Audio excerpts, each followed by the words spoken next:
Hope you are fine. Business study के एक बड़े ही इंपॉर्टेंट टॉपिक के बारे में हम डिस्कस कर रहे हैं।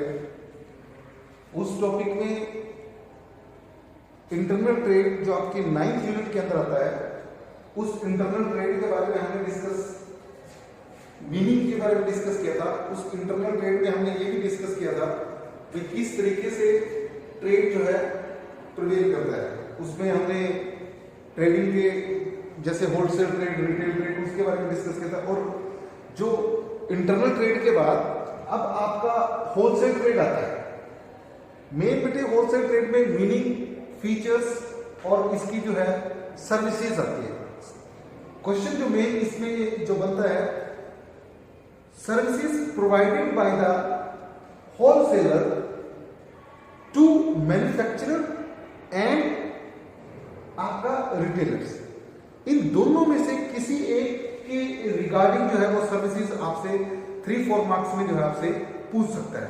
और ये बड़ा इजी सा टॉपिक है और ये कॉमन सी चीज है। इसके बारे में आप रूटीन में आप इस चीज को जानते हो, तो उसके बारे में हम जो है इसमें डिस्कस करेंगे। कोई बड़ी बात नहीं है। देखिए, सबसे पहले हम होलसेल ट्रेड की मीनिंग के बारे में डिस्कस करेंगे। अब होलसेल ट्रेड क्या होता है बेटे? देखिए, रिटेल ट्रेड हमने लास्ट टाइम डिस्कस किया था।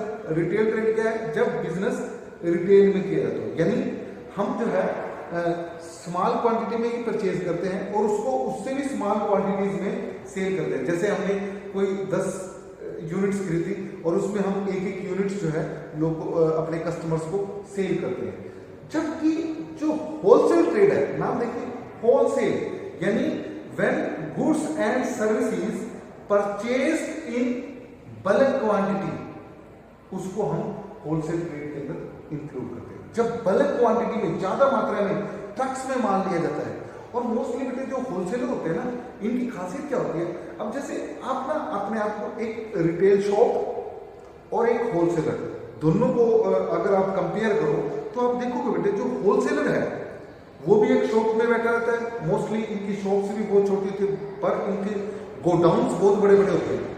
जबकि जो रिटेल शॉपकीपर है वो एक शॉप में होता है और उसके पास आप देखिए कि बहुत सारी आइटम्स, थोड़ी थोड़ी क्वांटिटी में ना बहुत सारे आइटम्स में वो डील करता है।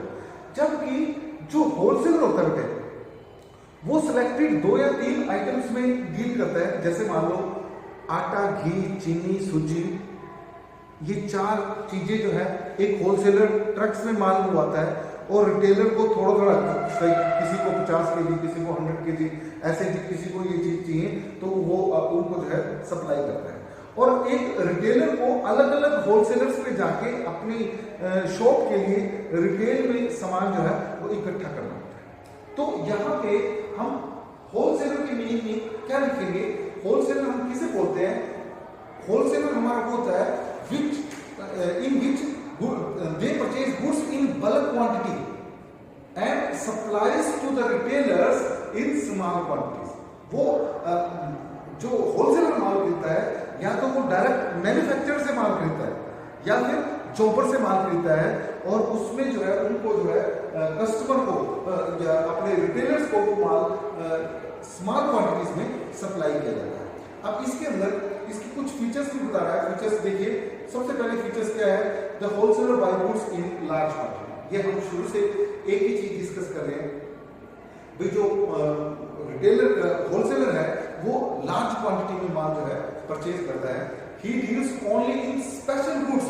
मैंने अभी आपको बताया कि जो रिटेलर है वो कई गुड्स में डील करता है, जबकि जो होलसेलर है वो सिलेक्टिव गुड्स में, जैसे घी, चीनी, सिर्फ घी और चीनी उसके पास जो है माल मिलेगा। आटा, सूजी, मैदा जो है सिर्फ इसी में डील करता है, या एक पर्टिकुलर चीज में जो है वो डील करते हैं। हर एक चीज जो है वो अपने पास नहीं रखते, सिलेक्टेड आइटम्स में जो है डील करते हैं। He sells good to the retailer. अब ये जो होलसेलर होते हैं ये अपनी गुड्स रिटेलर को बेचते हैं, रिटेलर्स को जो है ये माल सेल करते हैं। ही usually purchase in cash and sell on credit. देखिए एक सबसे बड़ी इसमें उसकी बात है कि जो होलसेलर है वो अपना माल मैन्युफैक्चरर से कैश में परचेज करता है और उसको रिटेलर को स्मॉल क्वांटिटीज में क्रेडिट पे सेल करता है। अब जो रिटेलर है वो क्या करता है, उससे उधार में माल आता है, उस माल को बेच देता है, माल को बेच के जो पैसा इकट्ठा होता है वो जो है होलसेलर को दे देता है। अब होलसेलर क्या है, दोनों को सर्विसेज प्रोवाइड करता है। मैन्युफैक्चरर को पैसा कैश में मिल जाता है, वो अपना अगला रूटीन जो है वो शुरू कर देता है, जबकि रिटेलर को वो उधार में मिल जाता है, वो बेच के प्रॉफिट कमा के अपने पास रख लेता है और जो होलसेलर का पैसा देना है वो उसको दे देता है। तो ये मतलब क्या करता है, खुद कैश में खरीदता है। कैश में क्यों खरीदता है, कैश में खरीदने के इसके एक पर्पज है, क्योंकि जब ये कैश में खरीदता है तो इसको जो है वो कैश डिस्काउंट भी जो है अवेल कर लेता है और चीज इसको जो है वो सस्ती मिल जाती है।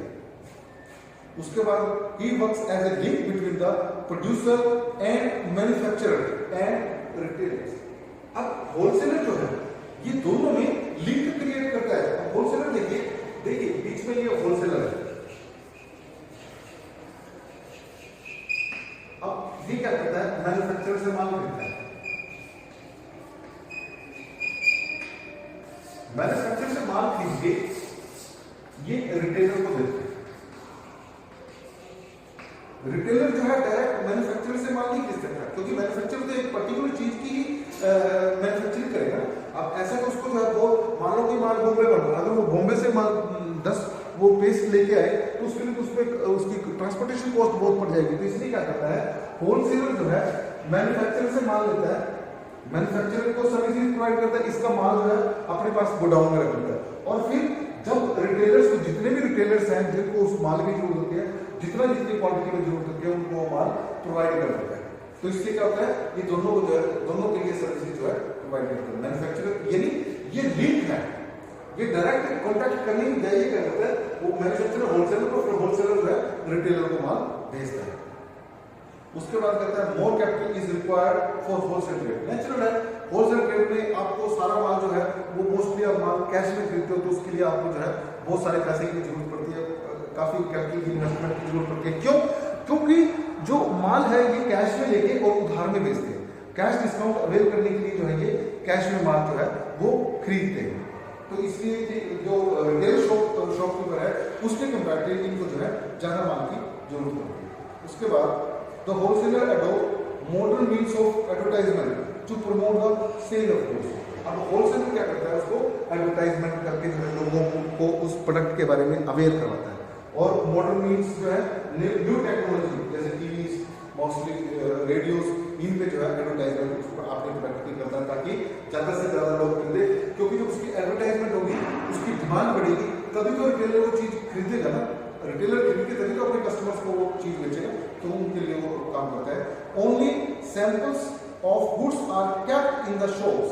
अब जो होलसेलर होता है बेटे, आपने देखो बेटे, जो होलसेलर होते हैं, अब जैसे मान लो दो ट्रक जो है चीनी के जो है उसमें शुगर के जो है वो आपके पास आए। अब वो दो ट्रक वो दुकान में नहीं लगाएगा, वो क्या करेगा, उनको गोडाउन में रखता है और दुकान में सिर्फ वो जो है थोड़ी बहुत चीनी रखता है सैंपल के तौर पे, दिखाने के लिए ये इस टाइप की चीनी है, इस रेट में, जितने लोग गोडाउन से वो माल जो है वहां तक सप्लाई करवा देता है। यानी जो होलसेलर होता है वो अपनी शॉप पे सिर्फ सैंपल रखता है, सैंपल के रूप में जो है थोड़ा माल रखता है, बाकी सारा मैक्सिमम माल जो है उसका गोडाउन में रखा रहता है। उसके बाद ही purchase goods on the basis of advance payment and order.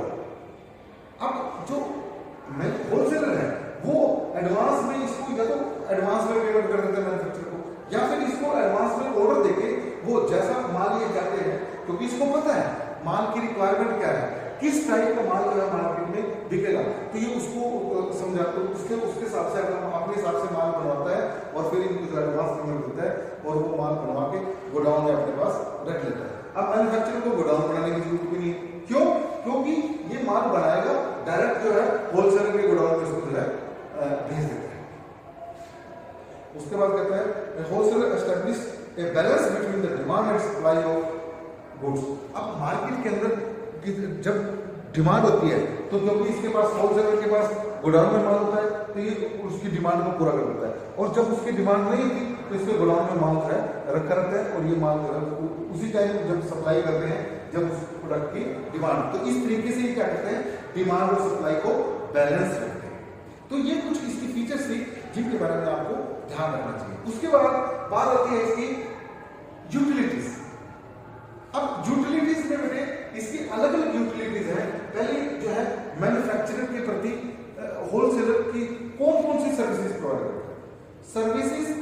क्या आ सकता है, what type of services are provided by the wholesaler to manufacturer. दूसरा क्वेश्चन टू रिटेलर, और तीसरा आ सकता है टुवर्ड सोसाइटी। मतलब ये इनकी अलग अलग उसमें जो है वो अगर खाली आपको सर्विसेज पूछता है तब आप कोई सी मिक्स करके लिख सकते हो। अब जैसे मान लो मैन्युफैक्चरर के प्रति उसकी जो सर्विसेज है वो कौन कौन सी है, सबसे पहले एक्टिंग एज ए मिडलमैन। ये जैसे मैंने समझाया, जो होलसेलर है वो एक लिंकिंग पिन का काम करता है, वो एक मिडलमैन का काम करता है। अब मिडलमैन जैसे ये मैन्युफैक्चरर से सामान लेता है और मैन्युफैक्चरर जो फिर आगे रिटेलर्स को माल जो है वो सेल करता है। तो ये जो है लिंकिंग पिन का जो है होलसेलर जो है मीडिएटर का काम करता है। और दूसरा एक मीडिएटर का काम ये नहीं करता है, रिटेलर से ये उस प्रोडक्ट के बारे में फीडबैक लेता है भी वो प्रोडक्ट जो कस्टमर यूज कर रहे हैं, क्योंकि कस्टमर अगर प्रोडक्ट में कोई प्रॉब्लम है तो वो रिटेलर को बताएंगे, होलसेलर को नहीं बताएंगे, क्योंकि वो रिटेलर को जानते हैं। तो रिटेलर जो है उसको कहता है कि आपके प्रोडक्ट में ये प्रॉब्लम है, अगर ये प्रॉब्लम सॉल्व हो जाए तो प्रोडक्ट आपकी जो है और ज्यादा दिख सकती है। और वो जो प्रॉब्लम है होलसेलर जो है फिर मैन्युफैक्चरर को बताएगा कि आप प्रोडक्ट को इस तरीके से नहीं, उसमें ये चीज डाल के जो है वो प्रोडक्ट बनाइए। तो ये क्या करता है, एक मीडिएटर के रूप में काम करता है, इससे इंफॉर्मेशन लेता है और मैन्युफैक्चरर को इंफॉर्मेशन प्रोवाइड करता है। और दूसरा जो है ये इससे माल खरीद के मैन्युफैक्चरर से माल खरीद के होलसेलर जो है फिर रिटेलर को स्मॉल क्वांटिटीज में माल से सप्लाई करता है। Acting as a middleman. दूसरा कहता है प्रोवाइडिंग इंफॉर्मेशन अबाउट डिमांड, जैसे अभी बताया कितनी डिमांड है, किस किस चीज की डिमांड है, वो डिमांड के बारे में जो है इंफॉर्मेशन प्रोवाइड करता है मैन्युफैक्चरर को, क्योंकि जितनी डिमांड होगी फिर उसके हिसाब से प्रोडक्ट बनाएंगे ना। क्योंकि ऐसा भी नहीं हो सकता कि वो प्रोडक्ट बनाई जाए और प्रोडक्ट एकदम जो है बहुत सारी प्रोडक्ट बन जाए जिससे जो है मार्केट में उसकी डिमांड भी खत्म हो जाए और वो प्रोडक्ट जो है खराब बड़ी खराब हो जाए। थर्ड कहता है प्रोवाइडिंग फाइनेंशियल हेल्प। अब जो ये होलसेलर है, ये होलसेलर मैन्युफैक्चरर को फाइनेंशियल हेल्प भी देता है। अब फाइनेंशियल हेल्प किस उसमें देता है, क्योंकि ये होलसेलर मैन्युफैक्चरर को एडवांस पेमेंट कर देता है कई बार माल बनाने के लिए, और दूसरा क्या करता है, इससे वो माल सारा खरीद लेता है और इसको एडवांस पेमेंट कर देता है। उसके बाद ये रिटेलर को माल उधार में बेचता है। तो ये इसकी मैन्युफैक्चरर को माल बनाने के लिए, रॉ मटेरियल परचेज करने के लिए उसकी फाइनेंशियल हेल्प भी करता है। इसलिए इसमें बोला जाता है ये जो है इसको फाइनेंशियल हेल्प करता है। होलसेलर जो है मैन्युफैक्चरर की फाइनेंशियल हेल्प करता है। नेक्स्ट कहता है providing assistance in advertising of goods. कहीं पर क्या होता है, नॉर्मली तो क्या होता है, जो मैन्युफैक्चरर है अपनी प्रोडक्ट को बेचने के लिए वो उसकी एडवर्टाइजमेंट करता है। अब मैन्युफैक्चरर एडवर्टाइजमेंट सारा पैसा वो क्यों दे, क्योंकि कुछ फायदा तो होलसेलर को भी होना है, माल तो इसके पास है। तो क्या करता है, होलसेलर और मैन्युफैक्चरर मिलके एडवर्टाइजमेंट का खर्चा उठाते हैं और ये मिलके दोनों जो है एडवर्टाइजमेंट करते हैं और माल जो है फिर रिटेलर जो उसमें रिटेलर में कुछ पैसा खाते हैं जो उस प्रोडक्ट की डिमांड होती है। तो ये क्या करते हैं होलसेलर और रिटेलर, होलसेलर मैन्युफैक्चरर की प्रोडक्ट के लिए एडवर्टाइजमेंट करने के लिए उसकी फाइनेंशियल हेल्प भी करता है। उसके बाद कहता है प्रोवाइडिंग स्टोरेज फैसिलिटी। अब जैसे मैंने आपको पहले बताया था, जब मैन्युफैक्चरर माल बना देता है तो उसके बाद उस माल को जो है मैन्युफैक्चरर को उसको गोडाउन में रखने की जरूरत नहीं होती। मैन्युफैक्चरर क्या करता है, माल बनाता है और उस माल को होलसेलर के गोडाउन में, वहां पे माल बनवा के जो है होलसेलर के गोडाउन में जो है उसको स्टोर कर देता है। तो मैन्युफैक्चरर को जो है गोडाउन बनाने की जरूरत नहीं, होलसेलर जो है अपने गोडाउन में उस माल को रखवा देता है क्योंकि उसने ऑर्डर दिया रखेगा। Providing distribution facility. अब देखिए मैन्युफैक्चरर, मान लीजिए बॉम्बे में कोई माल बन रहा है और उसके जो यूजर्स है वो कुरुक्षेत्र में। अब मैन्युफैक्चरर ऐसा तो हो नहीं सकता कि मैन्युफैक्चरर कुरुक्षेत्र वाला कोई माल जो है वो सप्लाई कर दे, तो इसलिए वो क्या करता है, वो होलसेलर के पास माल भेज देता है। होलसेलर भी जैसे कुरुक्षेत्र, अम्बाला, करनाल, तीन लोग का एक होलसेलर बना दिया, उसके पास वाला माल भेज दिया। तो ये जो होलसेलर है कुरुक्षेत्र, अम्बाला और करनाल, इन तीनों एरियाज में उस माल की सप्लाई करता है। तो यानी होलसेलर जो है मैन्युफैक्चरर के माल को डिस्ट्रीब्यूट करने में हेल्प करता है, उसके माल को सप्लाई कराने में उसकी हेल्प करता है, उसकी तरफ से उसका माल जो है वो बनाता है और होलसेलर जो है उस माल को सप्लाई करता है। उसके बाद करता है स्टेबलाइजिंग प्राइसेस। अब होलसेलर प्राइस को स्टेबलाइज कैसे करता है? देखिए, होलसेलर के पास गोडाउन में माल है, जब उसकी डिमांड होती है तो जितनी डिमांड होती है वो प्रोडक्ट जो है गोडाउन से बाहर निकाल कर उसको जो है सप्लाई कर देता है, और जब उसकी डिमांड कम हो जाती है तो उसको जो है वो अपने गोडाउन में रख लेता है। यानी जब जरूरत होती है तो प्रोडक्ट मार्केट में आ जाती है, तो उस कारण से क्या होता है, उसके प्राइसेस में जो है फ्लक्चुएशन होती है, उसके प्राइसेस जो है वो फिक्स रहते हैं। जब डिमांड की तभी उसको प्रोडक्ट जो है अवेलेबल हो जाती है कस्टमर को, तो उस चक्कर में जो है उस केस में जो है प्राइसेस में जो है फ्लक्चुएशन होती है, प्राइसेस जो है वो फिक्स रहते हैं। उसके बाद अचीविंग इकोनॉमी प्रोडक्शन, इसके बाद क्या कहते हैं, wholesaler place order in large quantity. अब जो होलसेलर है मैन्युफैक्चरर को लार्ज क्वांटिटी में ऑर्डर देता है, और आपको पता है बेटे जब माल लार्ज क्वांटिटी में बनाया जाएगा तो नेचुरल है उसकी कॉस्ट ऑफ प्रोडक्शन जो है वो कम आती है, उस कॉस्ट ऑफ प्रोडक्शन को कम जो है इसमें किया जाता है। उसके बाद कुछ इसकी सर्विसेज आती है, easy supply of goods. Retailer को कौन कौन सी सर्विस प्रोवाइड करता है?